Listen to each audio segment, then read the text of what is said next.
বিপদ যত বড়ই হোক কোরআনের ছোট্ট এই দোয়াটি পড়বেন, চোখের পলকে ইনশাআল্লাহ বিপদ দূর হয়ে যাবে।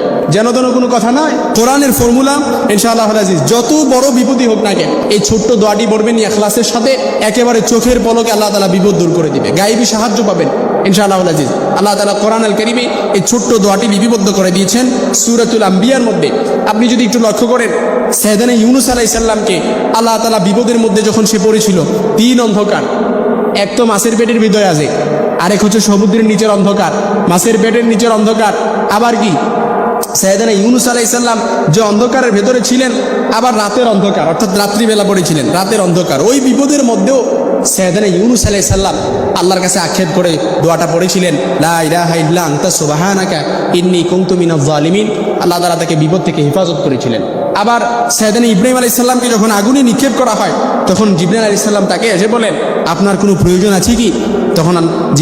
তখন ইব্রাহিম আলাইহিস সালাম বলেন, যদি আপনার পক্ষ থেকে হয় তাহলে না, আর যদি আল্লাহর পক্ষ থেকে হয় তাহলে অবশ্যই। আল্লাহ তাআলা বলেন, কুলনা ইয়া নারু কুনি বারদাও ওয়া সালামান আলা ইব্রাহিম, অর্থাৎ আগুনকে বললেন, আগুনকে আদেশ দিলেন যে তুমি ইব্রাহিম আলাইহিস সালামের জন্য নাতিশীতোষ্ণ হয়ে যাও, ঠান্ডাও না গরমও না। আল্লাহ তাআলা সাইয়েদানা ইব্রাহিম আলাইহিস সালামকেও এই আগুন থেকে হেফাজত করেছিলেন। মূসা এবং হারুন আলাইহিস সালাম যখন ফেরাউনের নিকট গমন করেন, তখন তারা আল্লাহর দরবারে দোয়াও করেছিলেন, আল্লাহ তাআলা তাদের দোয়াটাও কবুল করেছেন। আপনি আল্লাহর কাছে একেবারে ছোট হয়ে দোয়া করবেন, আল্লাহ আমি ছোট আপনি বড়, আমি ফকির আপনি দানশীল, আমি অসহায় আপনি কুওয়াত শক্তিবান, আল্লাহ আপনি আমাকে মুক্ত করেন। মুমিন বান্দা যখন বিপদে পড়ে, তার দোয়াটাও তত বৃদ্ধি পায়, তার ঈমান তত মজবুত হয়।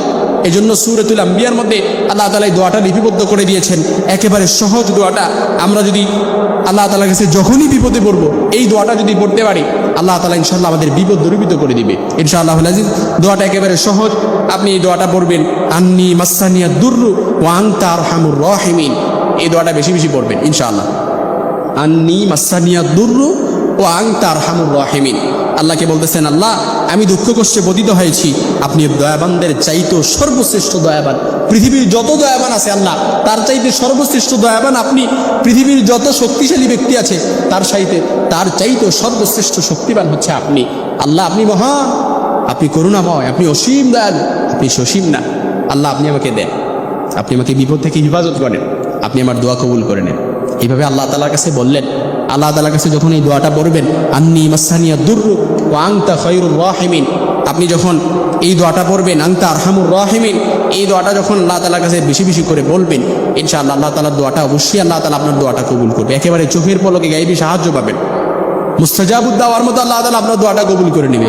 কত কিছু চাইছেন, এই সব চাহিদা আল্লাহ তাআলা পূরণ করতে 1 সেকেন্ডের সময় লাগবে না। এই যে আপনাদের এলাকায় সবাই যদি আল্লাহ তাআলার কাছে বলেন, আল্লাহ এটা লাগবে, ওইটা লাগবে, এটা দিয়ে দেন, ওইটা দিয়ে দেন, আল্লাহ এটা করে দেন, ওইটা করে দেন, জীবনে এটা করতে পারতেছি না, ওইটা করতে পারতেছি না, সবাই যদি সব আরজিগুলো পেশ করেন, আর আল্লাহ তাআলা সকলের সব চাহিদাও যদি পূরণ করে দেয় সবার, তবু আল্লাহর ধনভাণ্ডারে 1 ইঞ্চিও কমবেন।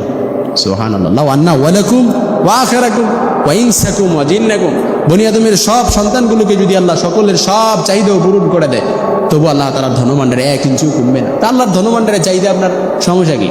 আপনি আল্লাহ তাআলার কাছে আপনার অসহায়ত্ব প্রকাশ করেন, আপনি বলেন, আল্লাহ আমি অসহায়, আপনি ধনী, আমি ফকির, আপনি দানশীল, আমি ছোট, আপনি বড়, আল্লাহ আমি কলিল, আপনি কাসীর, আমি দালিল, আপনি জালিল, আপনি জামিল, ইন্নাল্লাহ তাইয়্যিব লা ইয়াকবালু ইল্লা তাইয়্যিবা।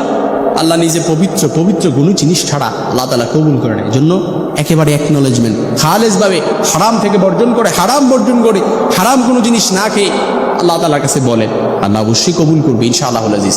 আল্লাহ তাআলার কাছে কোনো হারাম জিনিস চাওয়া যাবে না, অবৈধ কোনো জিনিস চাওয়া যাবে না। যদি এগুলো ছাড়া একেবারে আল্লাহ তাআলার কাছে বৈধভাবে হালালভাবে কোনো জিনিস চান, আল্লাহ তাআলা সাথে সাথে চোখের পলকে আপনার দোয়াটা কবুল করে নিন।